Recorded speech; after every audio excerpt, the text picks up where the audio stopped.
Oke, Bismillahirrahmanirrahim. Assalamualaikum warahmatullahi wabarakatuh. Waalaikumsalam warahmatullahi wabarakatuh. Selamat sore teman-teman dan selamat malam teman-teman yang ada di Indonesia juga. Kembali lagi bersama kita ya di PCIM Talks. Dan alhamdulillah kali ini kembali lagi bersama Bang Daka ya. Masya Allah. Keren.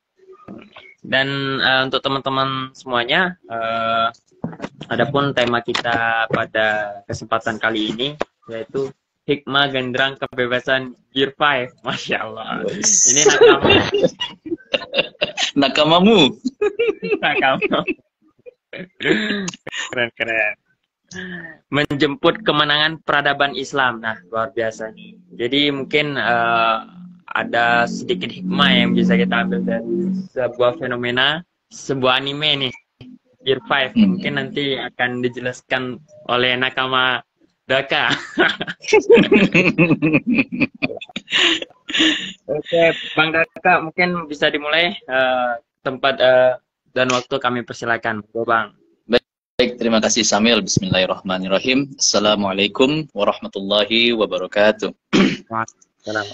Alhamdulillahirabbil alamin wa bihi nasta'in ala umuri dunya waddin. Wassalatu wassalamu ala asrofil anbiya'i wal mursalin wa ala alihi washabihi ajmain. Amma ba'd. Rabbi shrah li sadri wa yassir li amri wahlul 'uqdatam min lisani yafqahu qawli. Baik teman-teman, sebelumnya saya ingin ucapkan selamat sore kepada teman-teman yang sedang berada di Turki pada saat ini dan juga selamat malam kepada teman-teman yang ada di Indonesia. Saya ucapkan terima kasih kepada teman-teman yang mau hadir ya dalam acara kesempatan pada kali ini. Ada yang terutama di Indonesia udah pada malam ini kan, ada yang meluangkan waktunya itu untuk malam minggu seperti itu kan, misal ada yang keluar nonton drama segala macam. Tapi ternyata teman-teman di sini justru hadir gitu untuk sama-sama kita sharing, berbagi ilmu seperti itu ya, dalam tema mengenai sejarah sebenarnya ini. Baik, sebelumnya terutama kita panjatkan dulu puji dan syukur kita kehadirat Allah Subhanahu wa taala yang mana pada kesempatan pada malam dan sore pada waktu ini masih diberikan kesehatan, masih diberikan nikmat sehat, nikmat iman dan juga nikmat Islam. Dan pada teman-teman yang hadir di sini mungkin dalam keadaan yang sakit, semoga Allah mengangkat penyakitnya, diampuni segala dosa-dosanya. Dan mungkin teman-teman di sini sedang ada kegiatan, kesibukan atau misalnya punya suatu urusan, semoga dipermudah segala urusan-urusannya. Dan tidak lupa juga kita panjatkan salawat kepada junjungan kita Nabi Muhammad Sallallahu Alaihi Wasallam yang semoga dengan ikhtiar kita untuk terus menjalankan sunnah-sunnahnya, meningkatkan salawat kita kepadanya, semoga nanti di akhir yaumul nanti kita bisa mendapatkan syafaatnya. Amin ya rabbal alamin. Baik teman-teman, jadi pada kesempatan kali ini kita akan membahas sesuatu yang sedang viral ya minggu-minggu ini gitu kan ya. Jadi munculnya Gear 5 gitu. Baik, kalau misalnya para pecinta yang baca manganya ya itu mungkin udah lewat gitu ya vibes-nya gitu kan ya. Karena memang kalau manganya itu sudah jauh gitu. Sudah mau masuk chapter 1090. Tapi animenya yang baru ngetrennya, viralnya itu baru minggu kemarin seperti itu. Jadi kenapa sih saya mengangkat mengenai tema Gear 5 itu sendiri? Karena gini teman-teman, setiap apapun yang terjadi dalam kehidupan kita pasti akan selalu ada hikmah di baliknya. Baik itu dalam hal yang terkecil sekalipun gitu kan, terutama dalam hal anime sekalipun seperti itu ya, pasti akan ada hikmah yang bisa kita ambil teman-teman. Nah, jadi pada kesempatan yang bahagia ini, yang di malam minggu yang syahdu ini, nah, jadi kita berusaha nih untuk sama-sama diskusi, sharing-sharing aja gitu kan ya, mengenai apa sih hikmahnya dari Gear 5 itu sendiri gitu kan. Nah, jadi teman-teman, kalau teman-teman yang sudah menonton ya, atau mungkin yang sudah pernah baca manganya gitu, One Piece ya. Jadi gini teman-teman, kalau teman-teman perhatikan, munculnya Gear 5 itu posisinya adalah ketika si Luffy itu, ya kan, Monkey D. Luffy itu sedang posisi sekarat, ya kan. Benar. Posisi sedang sekarat-sekaratnya gitu kan, ketika dia sudah dikalahkan oleh musuhnya si Kaido itu kan, kemudian tiba-tiba dia muncul Gear 5-nya.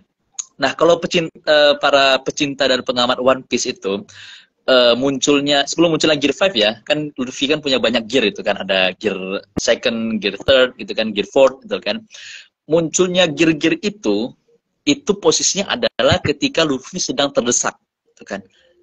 Sedang posisi dalam kalah-kalahnya gitu kan. Jadi di dalam posisi yang terendahnya Lutfi tadi itu kan dalam perperangan, justru di situ ia bisa membangkitkan kekuatan terpendamnya. Seperti itu. Waduh, fokus aja dulu organisasinya, jangan dulu. Nanti keteteran. Oke. Jadi gitu teman-teman. Kalau misalnya teman-teman perhatikan ya, bahwasanya kemunculan setiap gear tadi itu sampai gear kelima itu ditandai dengan kekalahan, ya kan? Ditandai dengan munculnya keputusasaan, ditandai dengan munculnya ketidakberdayaan, gitu. Sehingga ketika pada titik puncaknya kekuatan itu justru muncul. Nah, teman-teman, kemarin kita sudah perhatikan ya bagaimana Gear 5 itu sendiri bisa membuat sesuatu yang begitu viral gitu kan ya. Kalau misalnya yang udah baca manganya gitu kan, Kaido itu kan dikalahkan dengan kekuatan Gear 5-nya gitu kan ya. Ya. Jadi ada sebenarnya hikmah yang ingin saya sampaikan kepada teman-teman mengenai kemunculan Gear 5 tadi itu kan ya. Nah, jadi tadi poin pertamanya adalah kekuatan itu tadi itu muncul ya kan, ketika posisinya Lutfi itu sedang kalah, sedang berada di titik terendahnya. Dan itulah sebenarnya fenomena peradaban umat Islam untuk mencapai kemenangan, dia ada berada di titik itu. Nah, contohnya seperti apa? Contohnya, yang pertama, ketika di Perang Uhud. Di Perang Uhud, umat Islam itu mengalami namanya kekalahan. Banyak sahabat-sahabat Nabi, bahkan pamannya Nabi, kan, Hamzah, itu kemudian syahid di dalam perangnya, seperti itu. Dan kemudian juga banyak juga sahabat-sahabat yang juga syahid, seperti itu kan. Nah, dari situ, dari perang Uhud tersebut, umat Islam sedang terpuruk-puruknya, gitu kan. Kemudian menatakan kembali barisannya, kemudian, ya kan, setelah perang Uhud itu kan ada namanya perang Khandaq, ya kan. Lagi-lagi di situ umat Islam diuji, gitu kan, dengan serangan dari kaum kafir Quraisy, gitu loh. Nah, perang Khandaq itu sebenarnya perang parit ya. Jadi umat Muslim di Madinah itu menggali parit, gitu kan, sepanjang 5 meter, supaya tidak mudah untuk dilewati oleh musuh-musuhnya, gitu kan. Dan itu bertahan cukup lama seperti itu. Sampai-sampai dalam keadaan tergenting sekalipun, di mana pasokan makanan sudah mulai menipis, gitu kan ya. Mereka dalam kondisi yang lemah, tidak berdaya, gitu kan. Tapi kalau misalnya teman-teman pelajaran tentang Sirah Nabawi ya, sebenarnya ada poin penting seperti itu kan dalam peristiwa Khandaq itu sendiri. Teman-teman, ketika Rasulullah itu mencoba untuk memecahkan batu besar, gitu kan, di dalam hadisnya itu kan, ketika ia berusaha untuk menghancurkan batu besar tersebut, muncul percikan api, gitu kan ya. Kemudian disabdakan oleh Rasul, sungguhnya saya melihat kerajaan Romawi itu bisa ditaklukkan oleh umat Islam. Itu yang pertama. Kemudian dihancurkan lagi, yang pukulan kedua, gitu kan, muncul lagi kilatan apinya. Sesungguhnya saya melihat istana putih milik Persia, yang kemudian itu akan menjadi dalam genggamannya umat Islam. Bayangin teman-teman ya, dalam keadaan genting, dalam keadaan yang umat Islam itu sendiri itu kan masih belum tahu nih, gitu. Belum tahu nih, nanti ke depannya itu bakal jadi apa. Karena kan pada saat itu Madinah masih menjadi kekuatan yang baru. Kan. Belum menjadi kekuatan yang justru diperhitungkan, baik itu oleh Kekaisaran Romawi ataupun Kekaisaran Persia. Jadi pada saat itu, pada masanya Rasulullah, terdapat dua kekuatan besar. Di barat itu ada Romawi, di timur itu ada Persia. Jadi dua kekuatan ini, itu dia menguasai dunia pada saat itu. Nah, di tengah-tengahnya itu adalah Jazirah, itu kan. Wilayah yang dipenuhi, kan, yang dikelilingi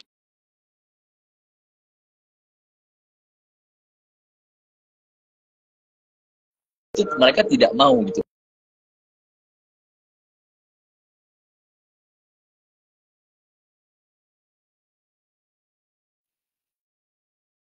Tidak diperhitungkan, justru itu menjadi kekuatan yang akan menghancurkan dua kekuatan tersebut. Nah, kita anggap aja Romawi dan Persia ini Yonko-nya gitu kan ya. Nah, yang Jazirah Arab ini itu yang generasi terburuknya gitu kan ya. Para generasi-generasi terburuk termasuk Luffy, Zoro dan segala macamnya gitu kan ya. Bayangkan saja dari kekuatan yang tidak yang diremehkan gitu kan, yang tidak diperhitungkan seperti itu. Justru dari situ itu bisa menggoyang keseimbangan dunia pada saat itu. Bayangkan saja itu kan, kelompoknya aliansi Luffy gitu kan, itu bisa menghancurkan aliansi Kaido dan Big Mom. Nah, anggap aja Kaidonya ini Romawinya, Big Momnya ini Persianya gitu kan ya. Jadi mengganggu keseimbangan dunia seperti itu.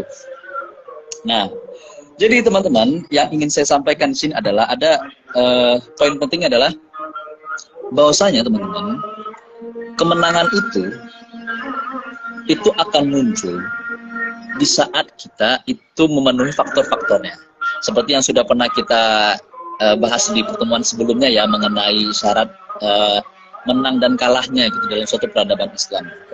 Dan salah satu syarat menangnya tadi, yang pertama adalah meningkatkan kualitas kita, takwa kita kepada Allah. Kan, kualitas iman kita, kepercayaan kita kepada Allah, gitu kan. Itu faktor yang paling pertama. Karena apa? Silih bergantinya peradaban, gitu kan, itu memang setiap peradaban itu punya waktunya masing-masing. Dan yang menentukan waktunya itu adalah Allah.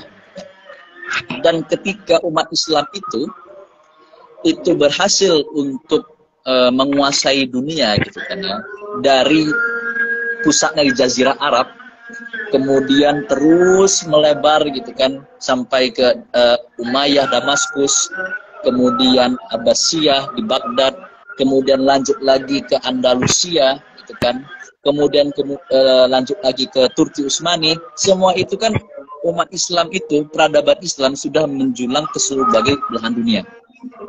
Nah, teman-teman di sini bahwasanya kemunculan Gear 5 itu sendiri, gitu kan ya, itu kan pada saat si Luffy-nya itu nggak bisa ngapa-ngapain, udah titik terendahnya gitu, udah nggak ada kekuatan lagi gitu kan ya. Tapi di situ ternyata ada harapan gitu kan ya. Jadi dalam kekuatannya itu di dalam buah iblisnya tadi itu kan ada muncul kekuatan, kemauan gitu kan ya. Dan dari kekuatan itu tadilah justru dapat mengalahkan musuh-musuhnya. Nah, jadi hikmah yang pertama teman-teman dari kemunculan Gear 5 ini, bahwasanya kemenangan itu pasti akan didapatkan teman-teman. Dengan syaratnya ketika dalam posisi terpuruk sekalipun, ya kan, kita masih mempunyai harapan. Kalau di One Piece kan harapannya itu untuk hidup kan ya, untuk bisa mengalahkan Kaido gitu kan ya. Tapi dalam umat Islam sendiri, semangatnya, harapannya itu adalah bagaimana cara untuk terus menegakkan syariat, bagaimana caranya untuk terus meneruskan dakwah, bagaimana caranya untuk terus-menerus menyampaikan pesan kebaikan, firman-Nya Allah, sunnahnya Rasulullah kepada seluruh penjuru dunia. Itulah sebenarnya yang orang-orang lain itu pegang. Umat-umat terdahulu itu yang pegang gitu kan. Bahwasanya bahkan Umar bin Khattab sendiri gitu kan ya. Umar bin Khattab sendiri itu pernah berkata bahwasanya kita adalah umat yang dimuliakan oleh Islam. Kita adalah umat yang dimuliakan oleh Islam. Yang sebelumnya kita adalah umat yang jahiliyah gitu kan ya. Yang tingkah laku kita, perkataan kita begitu buruknya gitu kan ya. Namun ketika Islam datang, justru Islam tersebut memberikan kita kemuliaan. Jadi kita tidak akan pernah menemukan kemuliaan selain dalam beragama Islam itu sendiri. Kita tidak bisa menemukan kemenangan ketika kita tidak berpegang teguh terhadap aturan Islam itu sendiri. Gitu. Kalau misalnya kita mempelajari ya secara keruntuhannya Utsmani, pada saat itu kan zamannya Sultan Abdul Majid yang pertama gitu kan, ketika dia itu mencetuskan namanya fase tanzimat gitu ya. Jadi mungkin teman-teman Turki pernah belajar tentang sejarah Turki, ada mengenai namanya fase tanzimat seperti itu. Fase tanzimat itu adalah fase pembaharuan, renaissance-nya lah gitu kan, untuk Turki Utsmani seperti itu. Nah, jadi fase tanzimat ini yaitu apa namanya? Ya, Rekonstruksi.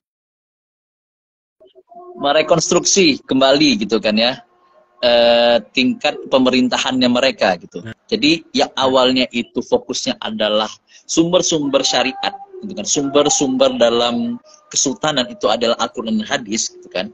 Kini mereka berkiblat gitu kan ya dengan Eropa yang pada saat itu memang sedang maju-majunya, seperti itu kan. Mereka berkiblat pada Eropa, bahwasanya oh Eropa ini mempunyai teknologi yang lebih bagus, yang lebih canggih segala macam bla bla bla, sehingga mereka melupakan ajaran-ajaran Al-Quran dan hadis tersebut. Dan itulah sebenarnya salah satu faktor kemundurannya.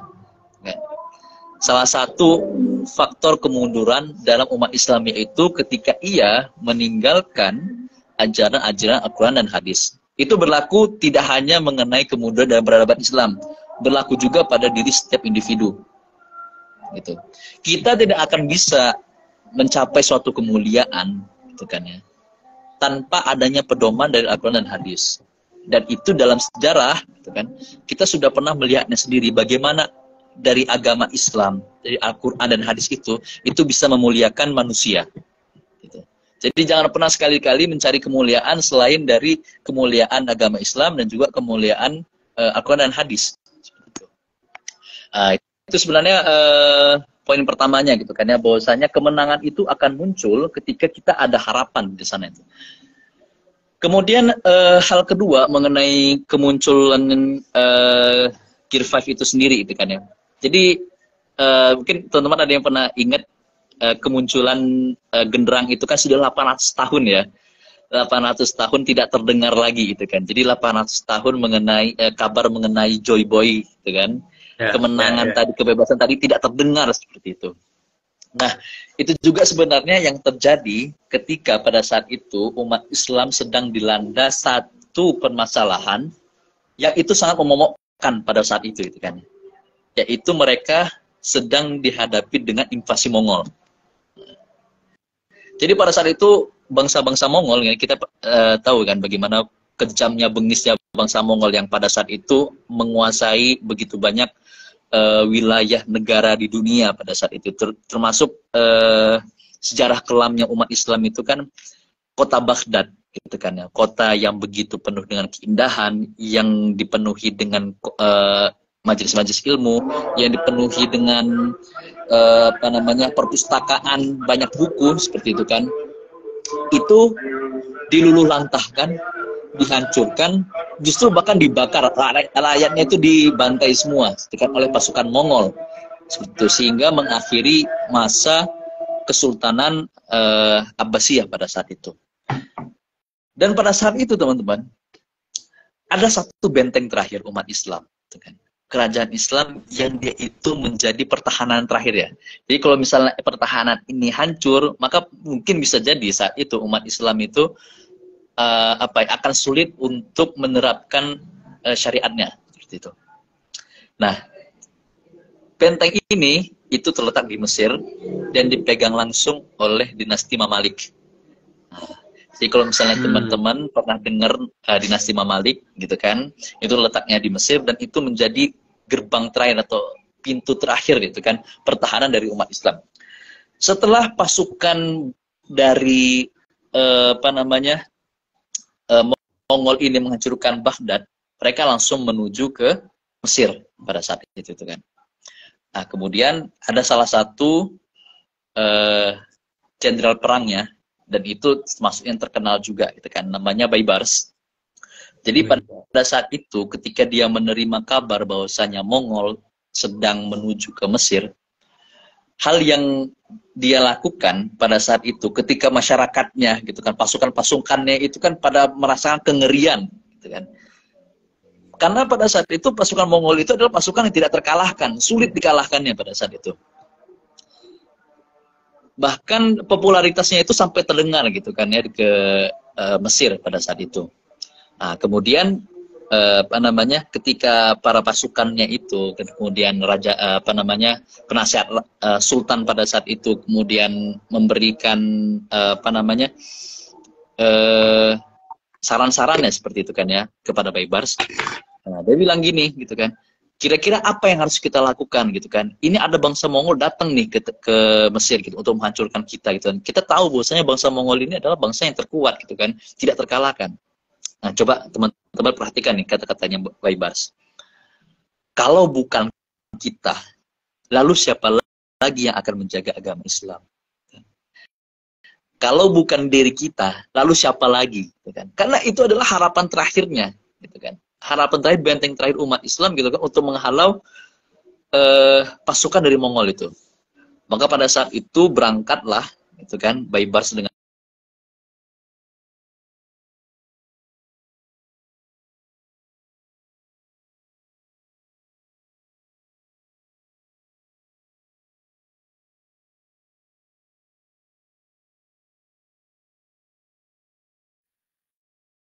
dan qadarullahnya, alhamdulillahnya, disitulah Allah memberikan kemenangan bagi umat Islam.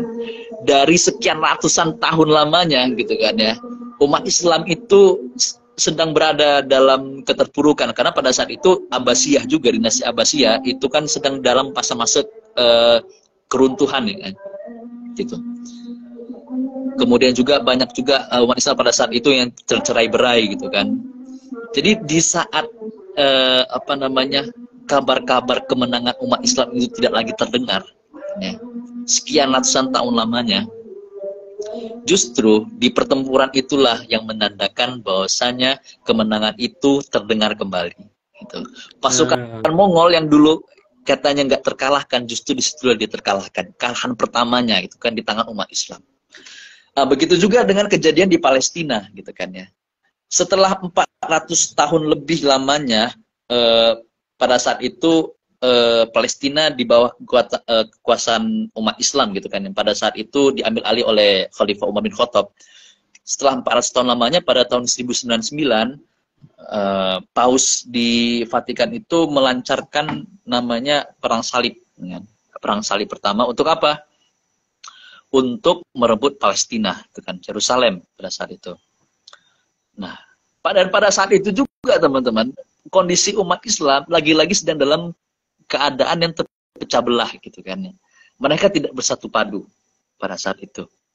Dan itulah yang membuat Palestina atau Yerusalem pada saat itu bisa dengan mudahnya dikalahkan, ditaklukkan, diambil alih oleh pasukan salib. Yeah. Dan itu beratus tahun lamanya, kemudian muncullah lagi kan seorang pahlawan yang berhasil membebaskan Palestina pada saat itu kan. Ketika kondisi umat Islam itu berhasil kembali disatukan oleh seorang panglima bernama Salahuddin Al-Ayyubi ini, justru di tangan dialah, di masa ialah Palestina kembali berada di dalam. Jadi poinnya, kalau teman ya, ini kalau dari sisi ininya dulu, anime dulu kan, mob itu tidak bisa ditaklukkan hanya dengan kekuatan Luffy seorang, ya kan? Maka mereka butuh aliansi, gitu kan ya. Jadi yang pertama awalnya itu para supernova ini kan mereka saling benci-membenci, gitu kan? Mau nggak mau mereka harus bekerja sama untuk melakukan keduanya. Itu juga dengan umat Islam, gitu kan? Kita tidak akan pernah bisa menang kalau misalnya kita tidak saling bersatu. Kalau masih ada banyak perbedaan-perbedaan yang sifatnya sepele, namun kita besar-besarkan. Dan kemenangan itu pasti akan diraih ketika umat Islam itu bisa bersatu padu kembali, gitu kan, dalam satu komando, seperti itu. Sebagaimana kita sudah banyak lah yang pelajari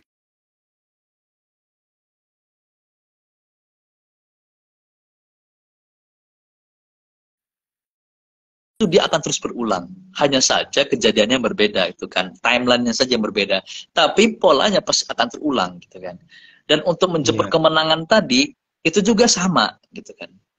Mau menjemput kemenangan pun polanya sama, faktor-faktor penyebabnya pun sama, itu. Jadi poin keduanya adalah kemenangan itu akan didapatkan ketika umat Islam itu saling bersatu padu, gitu kan. Tidak bisa mereka mendapatkan kemenangan dengan cara yang bercerai-berai seperti saat itu. Sebenarnya banyak kalau misalnya mau diceritakan gitu kan ya, bagaimana umat Islam itu walaupun dulu pernah berada dalam masa jaya-jayanya gitu kan ya, tapi tidak dipungkiri juga banyak peristiwa kekalahan yang dialami oleh umat Islam pada saat itu. Yang diakibatkannya itu sama gitu sebenarnya. Akibat kekalahannya itu sebenarnya sama faktornya gitu kan ya. Yang pertama mereka meninggalkan ajaran Al-Quran dan hadis. Kemudian yang kedua mereka fokus terhadap dunianya, tidak fokus terhadap misalnya memikirkan kesejahteraan rakyatnya, fokus untuk beribadah gitu kan. Kemudian yang ketiga bahwasanya mereka terlalu banyak terpecah belah gitu kan, terlalu banyak sibuk mengurusi urusan-urusan mereka sendiri seperti itu. Dan itu sebenarnya adalah pola gitu kan, pola sejarah yang itu harus kita pelajari. Dan itulah mengapa teman-teman mempelajari sejarah itu merupakan hal yang penting sebenarnya. Bukan lagi hal yang sunnah ya, sebenarnya itu penting gitu. Karena apa? Dengan mempelajari sejarah, kita itu bisa memetakan masa depan. Gitu. Kita bisa memetakan masa depan. Karena gini, sejarah itu sebenarnya adalah guidance kita. Kita misalnya mau menjadi mau menang dalam suatu gitu kan, maka dari syarat menangnya itu apa gitu kan ya, kejadian-kejadian masa lalu yang membuat kita menang itu apa gitu kan. Makanya kalau misalnya ada orang yang nggak belajar sejarah, ini kata Ustadz Budi Ashari ini kan, orang yang tidak mempelajari sejarah ibarat seorang anak yang tidak kenal, nggak tahu, orang yang tidak kenal ayahnya. Dia nggak tahu dia mau ngapain, dia nggak tahu tujuannya, dia nggak tahu mau kemana, dia nggak tahu mau berbuat apa, gitu kan. Jadi mudah untuk terombang-ambing gitu kan, seperti anak ayam itu. Anak ayam kalau misalnya nggak ada induknya itu kan pada kocar-kacir semua mereka kan.